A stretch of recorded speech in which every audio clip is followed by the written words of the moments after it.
I feel very bad. What happened? Peter again. This gentleman said is not the one for a relationship. He is interested in other women. When did you talk about it? When did he say it? We went to the movies. He told me when we were out. Okay, was it all of a sudden, or was it something related to the talk? It was related to what we were talking about. We were talking about relationships. Who brought the subject? Well, it just came up. Actually, I started it. How and why did you start it? What was your purpose there? I started with talking about freedom in relationships. And I talked about the difficulties to maintain a relationship, and even impossibility of living together with another. And what was Peter's answer? He said I was totally right.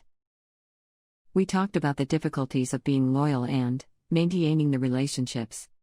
He had a few such relationships, and during the final period of his relationships, there have been always some other new women. And then what did you say? I told him that I did not want such a relationship. I grabbed my bag and went back home. He called me a couple of times but I didn't answer. Did you meet him again? I called 3 days later. We talked as if nothing happened. We will meet again tonight. We will have dinner together. Kate, as I remember your relationship started in 2 or 3 weeks, didn't it? Why did you point out such a heavy and a dangerous subject? I wanted to test him, to understand if he would cheat me or not. You brought the topic, and as the result of this talk, you understood that he would cheat on you. What do you mean? It looks like bringing up the subject was a trap.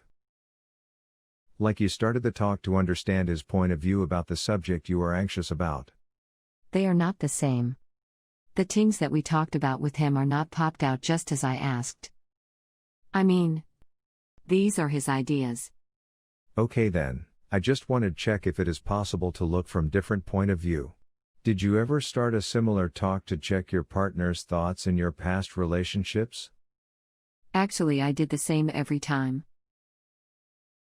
This pattern of asking in a way to understand the real aim of the person that you are with may create self-fulfilling prophecies. Thinking your marital status, on the other hand, Peter knows that you are a married woman. Might it be the case that, after this tricky talk, he got the impression that you are looking for really open and free relationships? Yes, it may be. We first met with him at a company dinner. A colleague, Henry, told me that he wanted to kiss me in front of everyone. I told Henry that he could not dare, he would be afraid. But he kissed me in the middle of everyone. I usually don't act like this. When I think about it now, Peter might be thinking about me just like you say.